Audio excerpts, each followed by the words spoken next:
Mga kapatid, magandang gabi po sa inyong lahat. Tulad po nung naipangako ko po sa inyo, kapag natapos na naming i-rebuild ang fuel pump po nito, yung high pressure pump, ay ipapakita ko po sa inyo kung ito ay effective na, kung ito po ay tapos na, kung tanggal na yung problema. Kasi yung nakaraang video ko po tungkol dito sa Nissan Navara D40 na ito, ang RPM nito ay hindi na umaakyat ng 3,000 RPM. Wala oh. 2,000 RPM lang oh. 3,000 lang, wala na. Sagad na yung pako ha. Ito ha, sasagad ko sa accelerator ha. Oh. Hanggang 3 lang ano? Oh. Wala na. 3 lang. Talagang mahina. Kahit na itodo mo na yung pagre-revolusyon, kahit itodo mo pa, nandun na sa floor yung pedal mo, hindi na talaga lumalampas ng 3,000 RPM. Ang nangyari nga po kasi doon, yung pong high pressure pump nito ay nagkaroon ng problema, nadurog yung spring sa loob doon sa kanyang plunger. So inayos na po namin yun, hindi ko na nga lang talaga na videohan dahil mabilis ang mga pangyayari. So yun po yung naging problema at yung buga ng diesel ay mahina. Sapat lang yung buga ng diesel para hindi mamatay sa minor. Hanggang dun lang siya. Pero kapag ka nirevolusyon mo na, dinagdagan mo na ng RPM, ayaw na, hindi na umaakyat. Kaya yung buga rin ng mga injectors ay mahina. Isa pang nangyari dito, napapasok ng langis yung mismong mga injectors. Kaya po, inilinis na rin natin itong mga fuel injectors ito. Pero dahil sa nagpalit po ako ng SCB, ipapakita ko po sa inyo ngayon kung paano i-reset ang SCB po nito, yung suction control valve.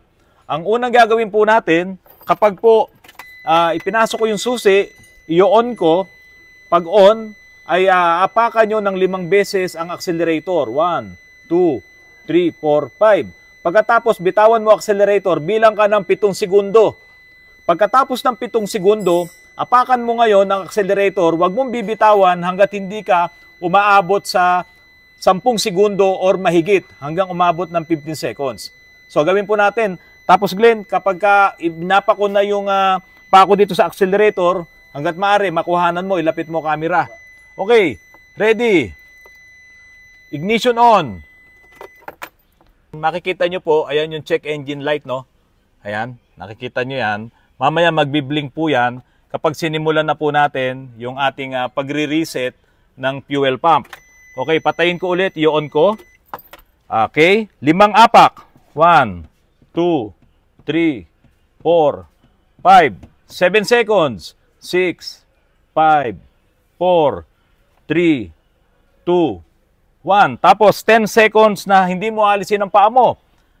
3, 4, 5, 6, 7, 8, 9, 10. Ayun, nagbi-blink na po yung check engine light natin.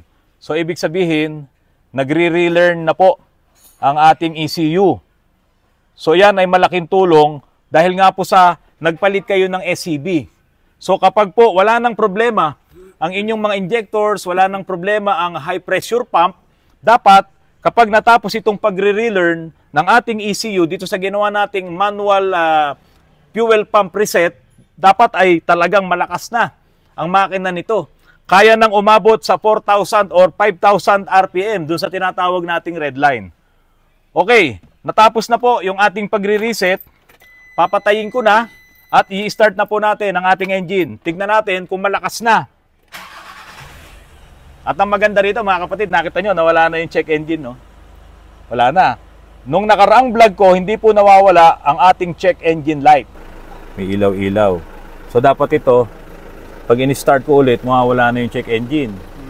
Ngayon kapag hindi pa, ay meron pang ibang problema. Okay, i-revolution ko. Mga kapatid, tignan nyo po kung aabot na po ito ng mahigit sa 3,000 RPM. O, lakas! Ito nyo ha. O, hindi ko na tinodo ng din ha. Kasi delikado pag umaabot tayo sa red line dun sa number 5. Pero itry ko, mabilis lang. Ito, tignan nyo po. Wag. Nakakatakot eh. Saka nagano siya, gumana yung ating MAP sensor, yung Manifold Absolute Pressure Sensor. Yun po kasi ang mag-uutos doon sa wastegate ng turbo natin para umopen siya. Kasi nga po ay papunta na sa red line. So kung ikaw naman ay bumabiyahe napakabilis na po nun kung nakarekta ka. Yung nandoon sa 4,500 RPM na yon. So mga kapatid, ito po ay okay na. Napaka-responsive na po ng engine. Tignan nyo po. Ayan, nilalaro-laro ko ang accelerator. Napaka-responsive na po ng ating engine. Oh. Ayan, okay. So ngayon papatayin ko na yung ating engine kasi baka mamaya ay nalilito kayo sa dami ng mga umiilaw dito. Ito mga kapatid, tignan nyo ulit. Ha? Nakailaw ang airbag. Okay. Ayan, nakailaw ang ating airbag. Nakailaw din yung fuel at hindi gumagana yung ating needle, yung ating gauge dun sa fuel. Kasi nga po mga kapatid, maraming problema itong unit na to. Sira din po ang ano nito, ang clutch spring dito sa manibela, sa airbag. Kaya ang dami ko pong na-read po dyan. Ayan, oh. Driver airbag, module open, okay, B1086, okay, left hand open, okay, so right hand open. So yung mga problema nito, sira po kasi ang clutch spring nito, kaya yun, nakailaw yung airbag. Tapos, ang isang maganda po dito, ito yung bagong design po ng Nissan Navara. Baka yung sa inyo, hindi pa po ganito ang design ng inyong Nissan Navara D40. Ito po ang bagong design, no? Ang busina po nito, nandito na. Okay, pakita mo, Glenn. O, di ba? Bago po yun. Naalala ko tuloy, nung bumabiyahe ako ng Novaliches Blumentritt, yung jeep ko noon. Nandito rin po ang aking busina. Ayan, minsan nasa cambio pa. Kukuha ko nung putol na na lagaring bakal. Lalagyan ko ngayon na insulator dito sa shifter dito. Pakita mo to, Glenn. To. Maglalagay ngayon ako ng insulator dito, tapos itatali ko ng goma ng tirador yung lagaring bakal. So syempre, ilalagay ko ngayon yung kuryente, yung papunta doon sa baterya, papunta doon sa busina kasi hindi pa uso mga relay nun eh. Okay, pagka ginaganyan ko, dinidikit ko ngayon doon sa shifter, yung lagaring bakal tumutunog yung aking busina. Ganun kasi nung araw, mga 1985, 86, 87. Wala pang YouTube kasi noon, kaya halos kami, ang mga ginagawa namin, hindi uso relay. Pero ito, tignan nyo mga kapatid, oh. Oh, okay, ang ganda. Yan ang bagong design ng busina ng Nissan Navara. Isa pa po mga kapatid, yung power window nito hindi rin gumagana. Yan. Tapos yung kanyang wiper, hindi rin gumagana, pati yung wiper wash sa windshield, washer. Kasi nga po, lahat po yun ay connected dito po sa clutch spring na nandito sa manibela. Marami po ang konektado dito na hindi napapagana pa dito sa unit na ito. Ang tinakbo po nito ay 299,696. Ayan. Ang may-ari po nito ay isang engineer. Malaki-laki na po talaga yung kinita siguro nitong Nissan Navara na to. Kaya po ganito na ang kanyang naging kondisyon.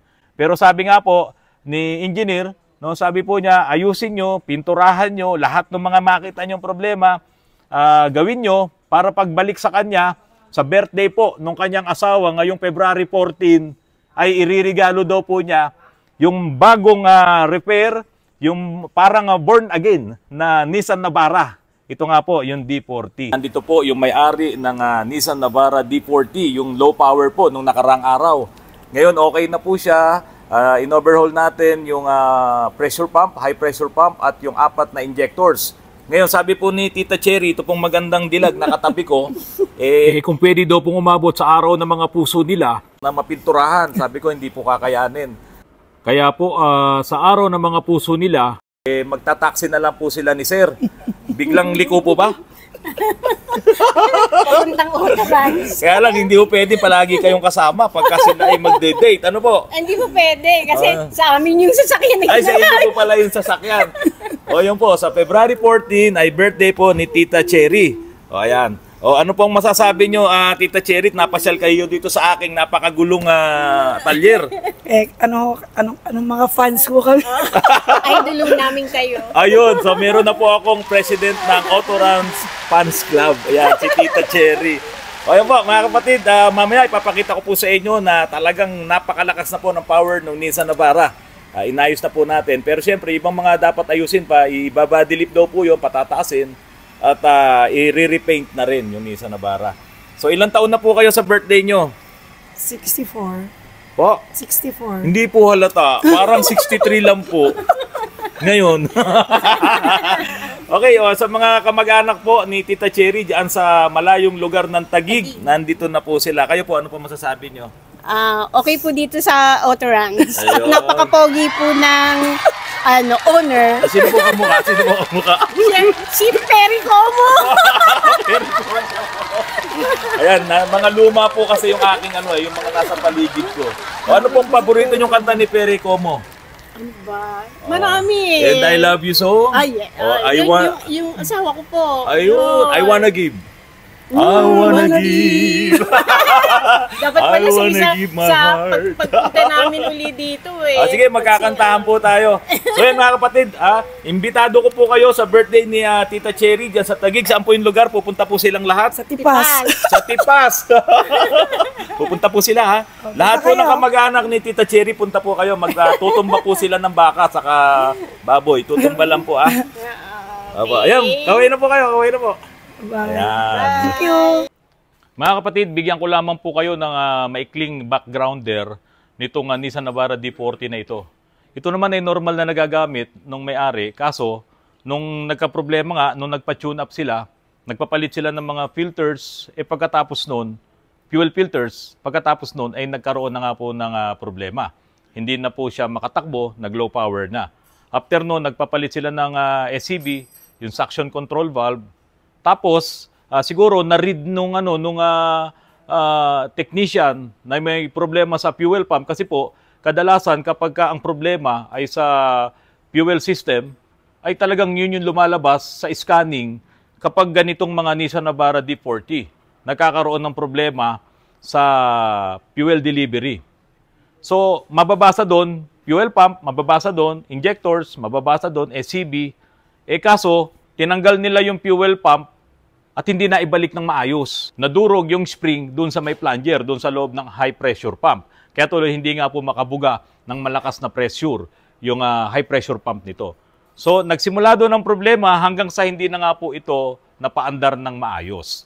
Ngayon, kapag napapakailaman po kasi ang isang makina na hindi alam nung technician na medyo maselan pala yung mga ganitong klaseng makina, diyan na po papasok yung trial and error. Dito po, tinanggal nila yung mga injectors, pina-check nila siguro sa calibration, tapos nung ibinalik, hiwa-hiwalay na, iba-iba na yung kanilang posisyon. Sa mga ganitong engine, kailangan ng injector coding. Kung halimbawa, ayan ay nagkaiba-iba ng posisyon. Or doon sa scanner mismo, malalaman mo kung yung injectors ay nandoon ba sa tama niyang paglalagyan. Nasa 4 ba siya, nasa 3 ba siya, or nasa 1 ba siya, or nasa 2 ba siya. So makikita rin po yan sa scanner. So dito ang nangyari, naglabo-labo yung mga injectors, talagang hindi nyo maibabalik yung power. Talagang maglo-low power siya. Kasama pa doon yung maruming-marumi yung mga injectors. So sa madaling salita, napakialaman, kaya hindi naging maayos yung kanilang trabaho. So ito pong mga in-explain ko po sa inyo para doon din sa mga mekaniko na mag-a-attempt na mag-repair or mag-check up, mag-diagnose ng mga ganitong makina, tatandaan nyo po palagi, hindi pwedeng maglabo-labo yung mga injectors. Mga kapatid, maisingit ko na rin po sa inyo, meron akong customer kanina dito, ang laki ng ginastos nila, halos 50,000 doon sa kanilang Honda CR-V. Dinala sa sabihin ko na po talaga sa inyo, dinala sa pinalitan ng mga ignition coil, pinalitan ng mga spark plugs, pinalitan ng fuel pump, kung ano-ano yung pinalitan, nandoon pa rin po yung palya ng makina. Siyempre, pagka Honda, di gasolina. Palyado yung makina at hindi nila naayos. Halos 20,000 plus yung nagastos nila. Okay lang sana yun kung ikaw man ay nagpalit ng mga ignition coil, pero dapat ang ibigay mong pyesa ay talagang yung original na galing ng Honda. Kaya lang, may mga fake po kasi na mga pyesa, katulad nito, ipapakita ko po sa inyo. Ito po mismo, ito, tingnan nyo mga kapatid. Ito po ay ignition coil na Honda nakalagay. Ito ay para sa Civic, para sa CR-V, ayan, para sa Accord. Honda po nakalagay, pero 620 lang ang presyo dito sa online, sa Lazada. Pero ang siningil daw ang nakalagay doon sa binayaran nila, napakamahal nga po, original. Yun ang malaking kwento rito. So kung totoo man yung sinasabi nitong customer, ang malaking problema doon ay hindi pala original yung naiblagay sa kanilang pyesa. Kaya po hanggang ngayon, may problema pa rin yung kanilang Honda CR-V. So yan po yung sinasabi ko sa inyo eh. Saan ka nakakita ng 620 pesos, no? Tapos nakalagay doon, Honda genuine parts. Hindi po totoo to. Ngayon, kung totoo man yung sinabi niyang sa ginawa yun, bakit naman gagawin na yun? Ako po, ayaw ko maniwala na, kasi siyempre mahigpit din naman ng dyan na hindi ka maglalagay ng pyesa na galing sa online. Bawal na bawal yun. Matatanggal yung mga mekaniko sa trabaho. So, dito po, binanggit ko lamang po sa inyo ay yung kwento nila. Pero ako, hindi ako naniniwala doon na gagawin yun ng Ngayon, kung kayo mismo ang bibili ng pyesa, maglalagay kayo ng mga ganitong klaseng pyesa, tignan nyo na lang ang presyo, 620 pesos, ilalagay mo dyan sa sasakyan mo, talagang baka magka-problema ka ng malaki. Hindi nga po gumana ng maayos, palyado pa rin.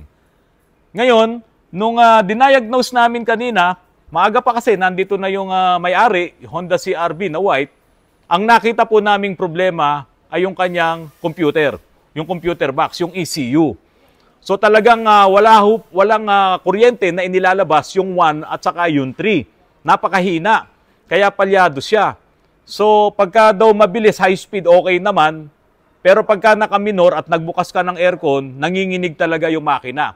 Kasi nga po, mahina yung kuryente na inilalabas nung high tension wire na number 1 at number 3. Sa firing order po kasi niyan 1, 3, 4 yan Kaya nagbabibrate. Kasi ang gumagana lang ng malakas ay yung 4 at saka yung 2. Pero yung 1 saka yung 3 ay may problema. Sa mga Honda CR-V po kasi, kapag kaganyan ng issue, computer box po talaga dyan ang may problema. Mga kapatid, ulitin ko po hindi ko alam kung totoo yung sinasabi nila na iyan ay pinalitan ng ignition coil dyan po sa Kasi doon mismo sa ignition coil na nakita namin ay ang nakalagay po na brand ay yung na brand. China po yun. So, sana po hindi totoo na iyan ay ginawa sa dahil kung ginawa yan sa napakalaking issue po niyan. Kasi saan ka makakakita na genuine parts na 620 pesos lang ang halaga. Okay mga kapatid, yun muna po ang vlog ko ngayon para po kayo ay makapag-ingat, para hindi lalong lumaki ang gastos nyo. Pumunta po kayo sa mga mekaniko na pinagkakatiwalaan nyo. Mga kapatid, magandang gabi po at maraming salamat po sa inyong lahat.